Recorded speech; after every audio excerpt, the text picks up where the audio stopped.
Después de todas las especulaciones que se dieron en torno al 2025, ¿cómo se termina este año en el aspecto económico en la región Tijuana-San Diego? Quédese con nosotros, tenemos un análisis de un economista que nos explica qué se espera para finales del 2025 y los inicios del 2026.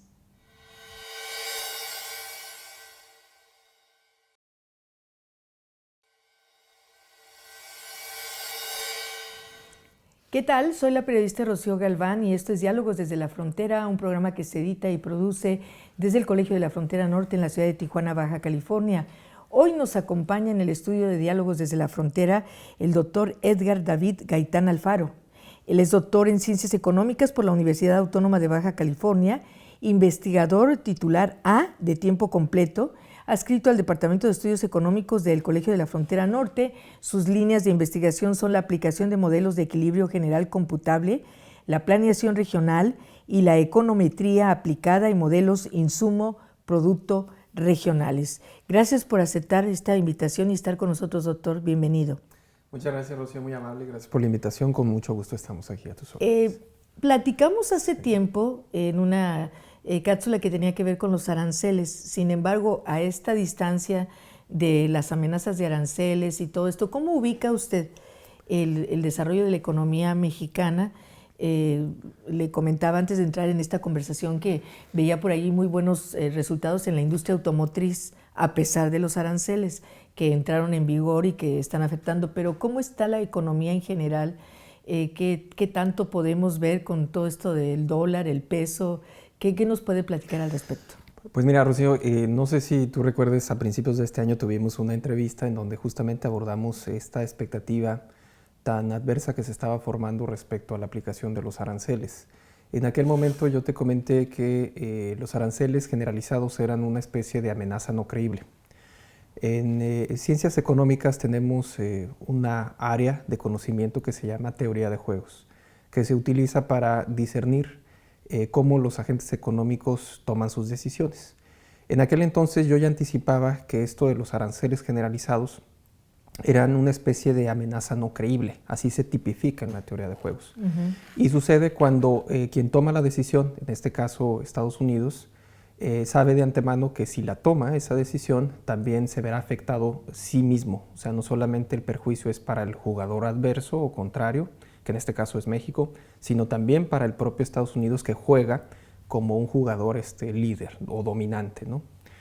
En aquel entonces anticipábamos que la estrategia era negativa, que iba a afectar también a los Estados Unidos y que por lo tanto no se iban a atrever a tomar una medida de aranceles generalizados. Hoy lo que vemos es que al primer trimestre de 2025 la economía mexicana efectivamente crece a tasas poco significativas, pero finalmente crece, ¿no?, a tasas positivas, en tanto que Estados Unidos está creciendo a tasas negativas. Es decir, la política arancelaria, las expectativas de poco optimismo respecto a los planes de negocios en Estados Unidos están generando este pesimismo de parte de los agentes económicos en ese país. Eso explica por qué su tasa de crecimiento sea negativa y por qué México, dadas las bases macroeconómicas que hemos consolidado por décadas, no iba a enfrentar una situación de contracción severa, ¿no? Me refiero a una situación de tasas de crecimiento negativas. Efectivamente, crecemos a niveles que no deberíamos de crecer porque somos una economía con una composición de recursos humanos, de recursos materiales, de posición geográfica envidiable en el mundo. Y deberíamos de crecer, por ende, a una tasa mucho más acelerada. Pero finalmente esta situación no ha golpeado a grado tal que estemos en una situación de severa contracción de la actividad económica, ¿no?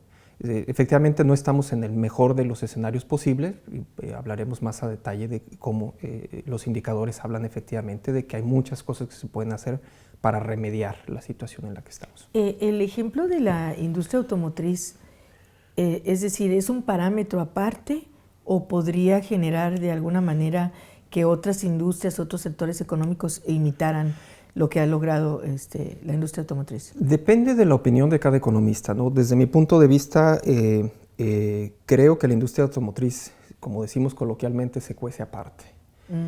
Y por una razón muy sencilla, Rocío, la mayor parte del protagonismo en la dinámica exportadora de México la lleva principalmente la industria automotriz.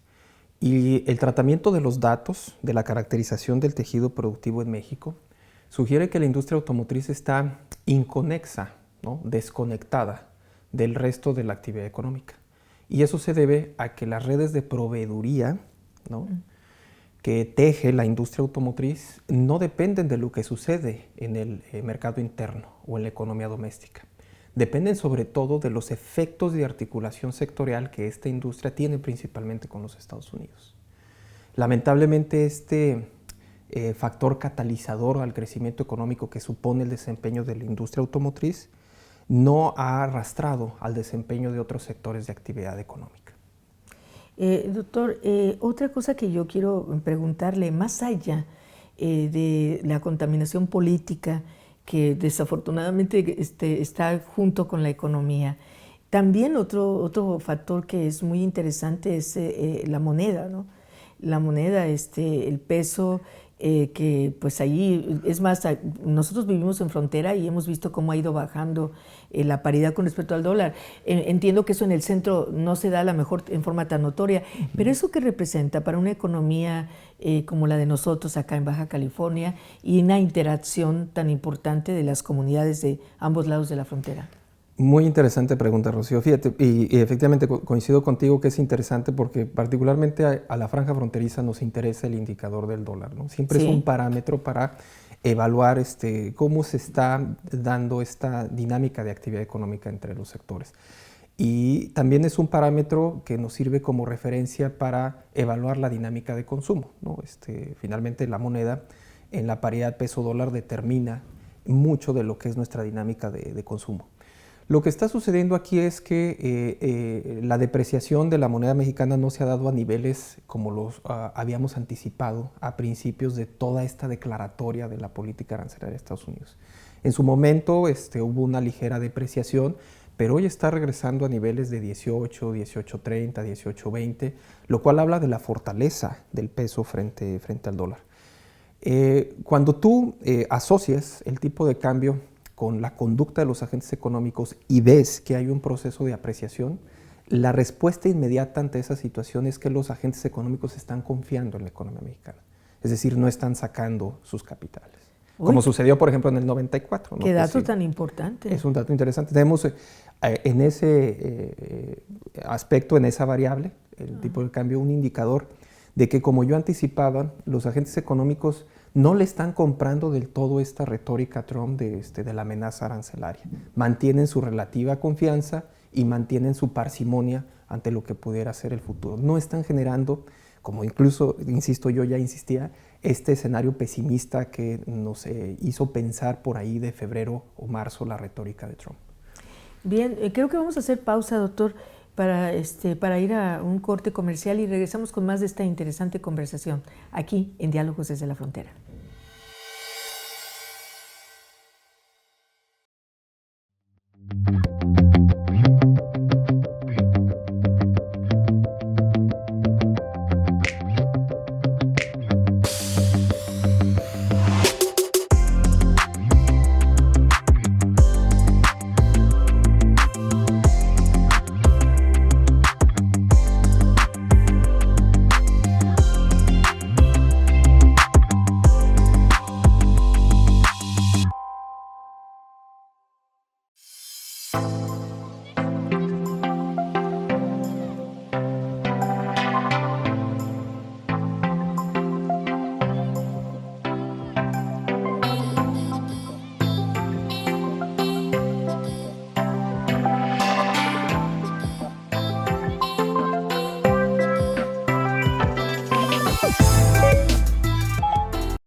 Pues retomando esta conversación, nos quedamos en algo que es una parte muy interesante. Yo recuerdo la pesadilla de los capitales golondrinos que les decían. Y bueno, hay como, no sé, usted es economista, doctor, hay como una sensación de certeza, no hay tanto miedo. No sé qué se esté viviendo en Estados Unidos, pero también es interesante lo que se vive en la frontera, porque muchas personas comentan, oye, es que están altísimos los precios en Estados Unidos, ya mucha gente no va hacia los Estados Unidos por cazar ofertas o porque piense que está más barato allá. Este fenómeno se está dando, pero por otra parte también se ha disminuido la corriente, el flujo de personas que vienen del otro lado de Estados Unidos sí. hacia las fronteras, como en este caso Tijuana. Sí. ¿Qué opinión acerca de esto tiene? Bueno, la causa inmediata de que observemos este fenómeno de contracción de la dinámica de consumo en Estados Unidos con respecto a México tiene que ver de inicio con el tipo de cambio, ¿no? O sea, hay una respuesta ahí inmediata. Como hay una apreciación del peso, al agente económico promedio en Estados Unidos pues le sale relativamente más caro gastar en México, ¿no? Y como contraposición a nosotros, dado el fortalecimiento de nuestra moneda, nos sale relativamente más barato comprar en Estados Unidos. Coincido contigo en que esta dinámica de movilidad y esta formación de expectativas adversas sobre la capacidad de consumo de la sociedad en Estados Unidos se está dando, ¿no? Pero no es, digamos, consecuencia de lo que sucede en México, es consecuencia de las propias decisiones que está tomando Estados Unidos. Y aquí lo que está afectando es el hecho de que la propia retórica del gobierno federal en Estados Unidos está generando esa percepción de que los rendimientos al capital en ese país ya no se están dando como históricamente se había dado. Y esto sucede porque se está generando también una narrativa y un pesimismo de que Estados Unidos está perdiendo hegemonía. Y yo pienso que en realidad no es así, ¿no? ¿Por qué? Porque Estados Unidos, fíjate, Rocío, sigue detentando el control del componente medular de la formación de riqueza en la manufactura del siglo XXI, que es el diseño. De todos los nodos de una cadena de valor, el diseño es el componente medular de la agregación de valor y de la complejidad de los procesos productivos. Eso Estados Unidos lo sigue controlando. ¿Por qué entonces se está generando este pesimismo, esta retórica de atraer nuevamente las inversiones a Estados Unidos, del Make America Great Again? Pues ahí uno puede pensar diferentes explicaciones. Con la que yo me identifico más es con la idea de que al final del día el gobierno de Trump pues, le está hablando también a sus simpatizantes. Y una forma de mantener su estatus político, su estatus electoral, consiste en reiterar y mancillar esta retórica de que lo extranjero es pernicioso para Estados Unidos, porque eso le genera capital político, ¿no? Pero yo sigo pensando que Estados Unidos es una economía próspera, es una economía fuerte, es una economía que ofrece muchos elementos de posicionamiento como la primera economía en el siglo XXI, por más que se hable de la emergencia del sureste asiático, etc. Pero cambiaría mucho si la narrativa, si la visión, si la formación del discurso reconoce también el papel importante y clave que genera Estados Unidos en el contexto de la dinámica económica global, ¿no? Dos preguntas en ese sentido. Esto de la industria bélica, o sea, ahora vemos que en estos últimos días está configurándose como más conflictivo Rusia-Ucrania que lo que está pasando, bueno, después de todo este exterminio que hubo en la región de Gaza y sí. Israel. Esto a nivel de economía, ¿cómo lo podemos analizar? Y la otra pregunta sería, la relación con China, con Japón, ya volvió a anunciar aranceles para Japón. ¿Cómo ha evolucionado? Estamos en la segunda mitad del año. Bueno, es una pregunta que créeme que motiva incluso la redacción de todo un libro, porque es una pregunta que nos hace reflexionar sobre el reordenamiento geopolítico del siglo XXI. Yo siempre he dicho que los siglos nacen tardan en nacer. Y hasta ahora estamos asistiendo propiamente al nacimiento del siglo XXI. Así como el siglo XX nació con las guerras mundiales, el siglo XXI probablemente nazca cuando se dé este reordenamiento geopolítico, en donde yo veo algunos indicadores, ¿no? El primero de ellos es que Rusia, China están reclamando sus fueros en el concierto de las naciones. Y digo, y con justa razón, ¿no?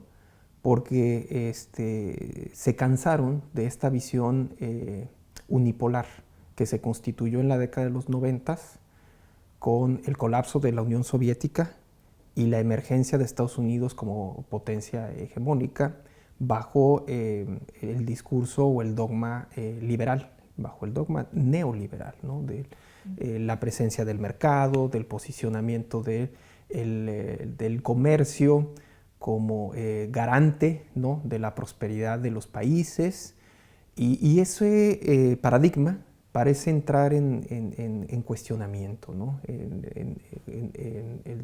Del 2018 a la fecha principalmente, ¿no? Cómo todo este contexto de beligerancia que tú describes influye sobre la actividad económica, definitivamente tiene una gran capacidad explicativa, ¿no? No podemos entender la incertidumbre que se ha generado en la dinámica de las cadenas de valor sin comprender lo que sucede en el conflicto en Medio Oriente. Y por una razón incluso muy sencilla, mucho del comercio que se da a nivel mundial atraviesa justamente por el Medio Oriente. El petróleo sigue siendo en buena medida originario de esa región, y pues naturalmente eso tiene una serie de consecuencias sobre la actividad económica, incluso de México, ¿no? Y con respecto a, entonces hay lo que decía de la geopolítica me parece súper interesante, o sea, el trazo de las, vamos a decir, de los países líderes. Así es. Y de alguna manera, doctor, es una apreciación, es decir, es un nuevo equilibrio de poder en donde ya no es el número uno Estados Unidos. Bueno, depende del autor también, ¿no? A mí me parece que esto que estamos viendo como el cuestionamiento de la hegemonía de Estados Unidos es también la intención de muchos autores, de muchos intelectuales, de decir Estados Unidos ya no es la economía número uno. Vamos, yo me pliego totalmente a los indicadores. El tamaño de la economía de Estados Unidos sigue siendo el más grande, tienen el control del diseño en los procesos productivos, el ejército pues, sigue siendo el más importante. Y fíjate, Rocío, hay un argumento ahí geopolítico que no hemos tomado en cuenta, que es, para que tú seas una potencia en un mundo global, necesitas tener el control de una variable clave, el dominio de los mares. Dominar los mares equivale a dominar las rutas de comercio. Claro. Dominar los mares es como el equivalente a tener el control del Medio Oriente en las cruzadas, por ejemplo. Las cruzadas, los fenicios. La etapa de los fenicios del dominio del Mediterráneo, mar, que claro. luego lo disputaron con los romanos, ¿no? En las guerras púnicas, etc. Hoy Estados Unidos se encuentra en el equivalente del siglo XXI a ese dominio, lo sigue ejerciendo con el dominio de los mares, ¿no? Doctor, vamos a hacer una pausa. Claro. Y bueno, volvemos después de esto con esta conversación.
En esta última parte de esta conversación me gustaría mucho centrar mis preguntas y el tema es que, bueno, me puedo pasar 3 horas platicando con usted, pero ¿qué va a pasar con esta región? ¿Qué va a pasar con la economía de la región Tijuana-San Diego? Con todas estas situaciones, estamos viendo que ya se está viendo el campo afectado por toda esta digo, de la deportación, el miedo. Sí, ya sé que es un tema de migración, pero tiene que ver con la economía. Claro. ¿Y qué expectativa nos genera el fin de este 2025 y el 2026?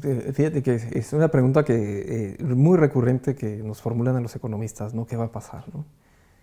Como si tuvieran bola de cristal. Sí, los economistas somos como de las ciencias sociales el profesional que se piensa tenemos una bola de cristal. Y bueno, en gran medida eso deriva de que pues, la metodología que utilizamos, ¿no? Tiene mucho este cariz prospectivo, ¿no?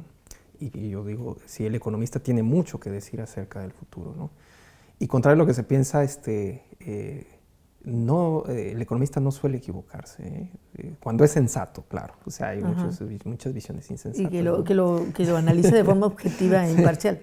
Así es. Mira, yo me pliego, digamos, a los indicadores, ¿no? El primero de ellos es el crecimiento que se espera para 2025, ¿no? A principios de este año, las expectativas de crecimiento del Banco de México eran del 0.6%. Recientemente se hizo un ajuste a la baja y quedó en 0.1%. O sea, el Banco de México piensa que prácticamente no vamos a crecer. El Banco Mundial hace expectativas del crecimiento económico de México al 0%, crecimiento nulo.